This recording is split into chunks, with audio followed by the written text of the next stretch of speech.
Yo, guys and girls, so let's get started. Today, we are summarizing the book How to Win Friends and Influence People. This book, according to me, is one of the best books I've read. It definitely comes in the top 10 books I've read. It's just amazing, and the principles given in this book do really work. So, I do say to you guys that you should definitely listen and try to use these approaches or principles in this book into your life. Like, try implementing them into your life. These things really do benefit. I'll be providing you with the summary of this so you can later recall or like just try to get the whole book in like 10 minutes. So let's get into the summary. How to Win Friends and Influence People by Dale Carneige. To Win Friends and Influence People is a self-help classic that reads the life as a manual. The core idea of this book is to change other people's behavior by simply changing your own behavior. This book is divided into four major parts. Number one, fundamental techniques in handling people. Number two, 6 ways to make people genuinely like you. Number three, how to win people to the way of your thinking. And number four, how to change people without offending them or arousing resentment from them. So let's straight get into the part one of the book, which is fundamental techniques in handling people. Principle number one, don't criticize, condemn, or complain. Criticism is futile and quite dangerous. It puts the other person on defensive and makes them want to justify their point. By criticizing, we do not make any lasting positive impact. We only cause resentment. Anyone can criticize and condemn, but it takes character and self control to understand someone and forgive them. As quoted by the author, when dealing with people, let us remember we are not dealing with creatures of logic. We are dealing with creatures of emotion, creatures bristling with prejudices and motivated by pride and vanity. So just do not criticize or condemn or just complain about anything. Try to think it their way and try to please other people. That's how you can gain the things you want. Principle number two, give honest and sincere appreciation. The only way to get what you want is by giving others what they want. Let me say this again. The only way to get what you truly want is by giving others what they want. And in this harsh world, an honest appreciation is all it takes. What do most of the people want? Health, sleep, money, etc. Almost all of these are usually gratified except the one and one of the major things, that is the desire to be important. We all feel this desire. This desire is what makes us want to wear the fancy clothes, drive the latest cars, talk about our brilliant children's or our marks or grades or anything we boast about. Now, the question arises, how do you make people feel important? A very easy and simple yet subtle answer is by giving appreciation and encouragement. But do remember that there is a difference between appreciation and flattery. Appreciation is wanted by everyone, whereas flattery is condemned universally. Appreciation is unselfish and sincere. It happens when we stop thinking about ourselves and begin to think about other person's good points. Whereas flattery is like a cheap praise. You tell the other person what he thinks of himself. It doesn't work good in the long run. Appreciate others and make them feel special, but do it honestly. Honest appreciation is treasured and cherished by people for their lifetimes. Principle 3, arouse interest in the other person and eager want. We all are interested in what we want, and we seldom think about what the other party wants. Everyone thinks like that. The only way to influence people is to talk about what they want and show them how they can get it. As stated by Henry Ford, if there is any one secret of success, it lies in the ability to get the other person's point of view and see things from that person's angle as well as from your own. This does not mean manipulating someone so that he will do something that is only for your benefit, because that will have a negative impact in your relationship in the long term. Each party should gain something from a negotiation. Part 2, 6 ways to make people like you. Principle 1, become genuinely interested in people. If you only want to try impress people and make them interested in you, you won't have any true friends. Ask yourself, would you like someone who talks about himself all the times, wants to make all the conversations about himself, or someone who listens to you with full attention, helps you without expecting anything in return? What kind of friend would you like to have? If you want to make friends, put yourself out to do things for other people. Things that take time, energy, thoughtfulness, and selflessness. We are interested in others when they are interested in us. So let's take the first step forward. Be genuinely interested in people and see the magic unfold. Principle 2, smile. And now this thing, smile, you will get in almost every self-help books related to how we carry ourselves or how our relationship works with people. Smile is like one of the best superpowers we humans have. Action speaks louder than words. And a smile says, I like you, you make me happy, I'm glad to see you. You are just amazing and you make my day better.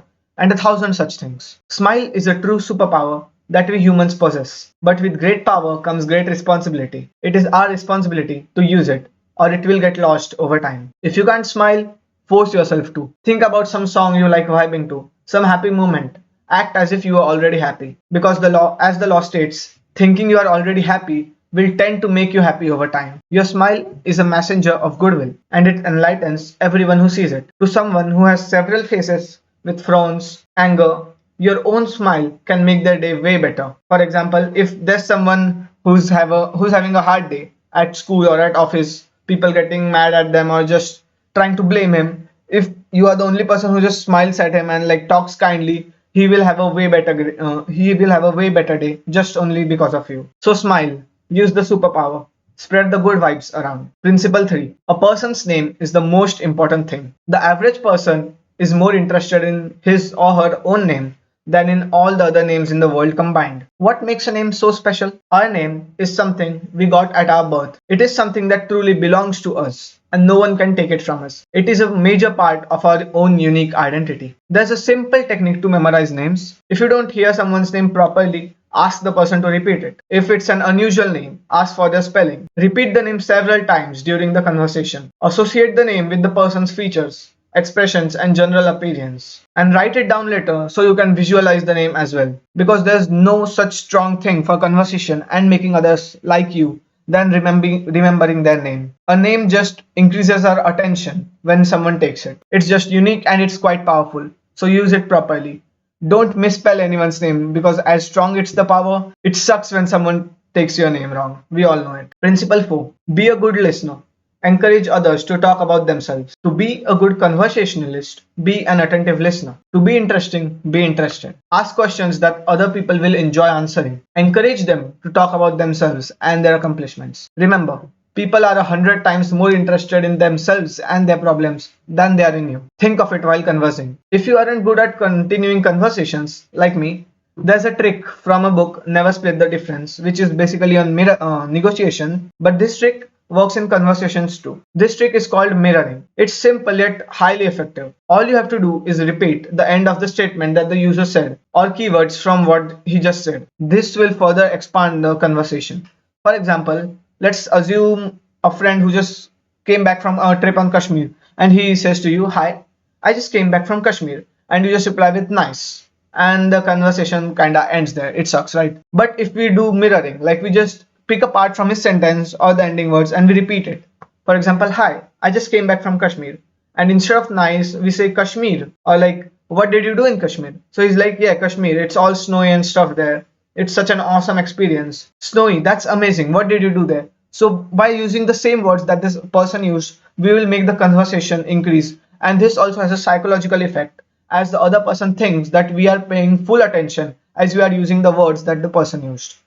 So increase the conversation and try to seem genuinely interested in people. Principle 5. Talk in terms of other person's interest. People like to talk about themselves, and a particular topic is the things they enjoy. The road to someone's heart is always through the topics which holds their interest. If you want to have a conversation with someone and it seems hard, just talk about whatever the other person cares about. Just make them the topic. They are the important person here. Principle 6. Make the other person feel important and do it sincerely. There is one all important law of human conduct. Always make the other person feel important. Most people you meet feel superior to you in some way. A sure way to win their hearts is to let them realize in some subtle way that you recognize their importance sincerely. As the author has quoted, talk to people about themselves and they will listen for hours. And this actually works. Part 3. How to win people to your way of thinking. Principle 1. The only way to get the best of an argument is to avoid it. Let's get this straight. You can't win an argument. If you lose the argument, you lose it, right? And if you win the argument, you still lose it. When you win an argument, you make the other person feel inferior. You hurt his pride and he will resent you and your triumph. Don't let the disagreement become an argument. Follow the following steps to stop an disagreement to become an argument. It's okay to have disagreements, but it sucks when those become an argument. Because once a disagreement has escalated to an argument, there's no way of going back because the other person goes on defensive mode and he will do anything and everything to avoid your point. So the following are some steps you can do to stop a disagreement from becoming an argument. Number one, welcome the disagreement. Accept it with your open heart. Control your temper. Don't be angry. People can be foolish at times. Just stay cool. Listen first. Listen to what the other person is saying and try to make sense out of it. Number four, find points where you can agree. Even if it's an argument, there is going to be a single certain point. Just agree on it. Make the other person feel like you are understanding him a bit. That's how you can change their perspective too. Number five, be honest. Don't be flattered and move to their side of the story. Stick to your side, but listen to them genuinely. And number six, thank your opponent for their interest. Thank them for their view on this topic and just tell them that it was amazing that you got their view also, but you still believe your view. Principle 2. Show respect for other person's opinions. Tell people that they are wrong and you have struck a direct blow at their intelligence, pride, and self-respect. You won't make them want to change their minds and they will never want to agree with you. If you are going to prove anything, don't let anybody know it. Do it so subtly. As Galileo has said, you cannot teach a man anything. You can only help him find it within himself. Don't correct people or don't say that their opinion is wrong. Just show them indirectly how their opinion could be wrong and how they could be better. That will work way better for you and your relationship with that person. Principle 3. If you are wrong, admit it quickly and empathically. If we know we are going to be criticized, anyhow, it's far better to beat the other person to it and do it ourselves. It is easier to listen to self-criticism than to hear it from someone else. It would be far better if we are standing in a meeting and we accept that we didn't do something or we failed to do a task than the other person pointing at us in front of 20-30 people saying that that guy failed the task. It will be way better if we just accept our mistake, and the impact on us will be way lesser if someone else just thrusts it upon us. When you are right, try to win people gently and tactfully to our own way of thinking. And when you are wrong, and that will be surprisingly quite often, if you are honest with yourself, admit your mistakes quickly and with enthusiasm. Principle 4. Begin in a friendly way. To win someone to your cause, first convince him that you are his sincere friend. Remember the words of Lincoln, a drop of honey catches more flies than a gallon of gall. You should try to become more friendlier and more empathetic and sympathetic. Don't be sympathetic, sorry. You should have empathy for the other person. The difference between sympathy and empathy is that empathy is you understand the other person, but you do not give him sympathy. Whereas sympathy is giving feelings of I'm sad for you and stuff. Empathy is just understanding the other person. Understand them truly. Because many of us, what we want is empathy and not sympathy. Principle 5. Get the other person saying yes immediately. When talking with someone, begin by emphasizing and keep on emphasizing the things on which you agree. Keep emphasizing, if possible, that you are both striving for the same end and that your only difference is that one method and not of the purpose. When tempted to tell someone he is wrong, ask a gentle question, a question that will get the yes response. Principle 6. Let the other person do a great deal of talking. Most people trying to win others to their way of thinking do too much talking themselves. Let the other person talk themselves out. Ask them questions. Show that you are genuinely interested. If you want your enemies, excel your friend. If you want enemies, excel your friends. But if you want friends, let your friends excel you, as said by La Rochefoucauld, a French philosopher. Principle 7. Let the other person feel that the idea is his or hers. People have more faith in ideas that they discover for themselves than in one handed down to them. Don't try to ram your opinions down the throat of other people. Instead, make little suggestions in the right direction and let the other people think about the conclusion themselves. Because if they have thought over their idea, they will strive to defend it and fight for it. But if it's your idea that they are using, they'll just give it up because that will seem easy for them. But if it's your own idea, they will fight for it. So let the other persons feel that the idea is theirs. Principle 8. Try honestly to see things from the other person's point of view. Always ask yourself, why should he or she want to do it? This will take time, but it will avoid making enemies and will get way better results. There is a reason why the other man thinks and acts as he does. Find that reason and you have the key to his actions and perhaps to his personality. Principle 9. Be sympathetic with other person's ideas and desires. Most people you meet want sympathy. Give it to them and they will love you. A magic phrase to stop arguments, eliminate ill feelings, create goodwill, and make the other person listen attentively is, I don't blame you for feeling as you do. If I were you, I would undoubtedly feel just as you do. What we are doing here is understanding the other person, and we are genuinely showing that we care for them and we know that it's a hard time, but what they're doing isn't wrong. So be sympathetic, or at least give them empathy, understand them, their ideas and desires. Principle 10. Appeal to the nobler motives. A person usually has two reasons for doing a thing, one that sounds good and a real one. The person himself will think of the real reason.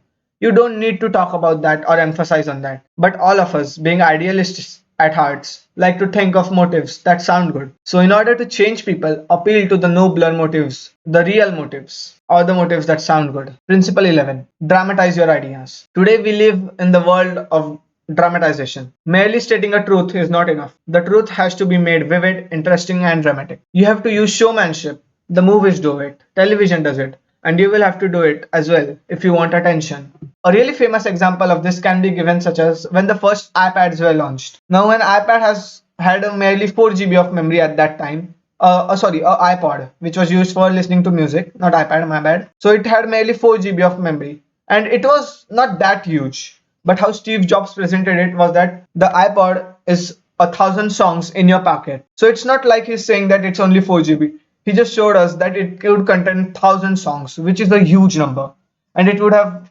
the impact would have been much lesser if you would have said that it has 4 GB of memory. So that's how you can dramatize your ideas, by thinking about them and presenting them clearly. Principle 12. Throw down a challenge.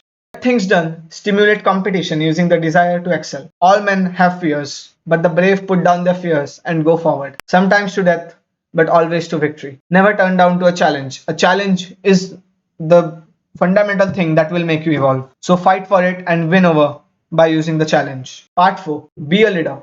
Now I have summarized, like consolidated the points in this part very little because it just contains the previous parts with a little bit additions. So principle 1. Begin with a praise and honest appreciation. Principle 2. Call attention to people's mistakes indirectly. This means do not pinpoint their mistake. Don't tell them that they were right at that point in front of public. Tell them how you also did something similarly wrong and how stupid you felt about yourself, and how it had an impact on you and what you did to make things better. Principle 3. Talk about your own mistakes before criticizing the other person. For example, if you are shouting at your friend for like messing some things up, just first of all tell them how you also messed things up and how you cleared them and how they had a negative impact on your life and how your friend can be saved from that. Principle 4.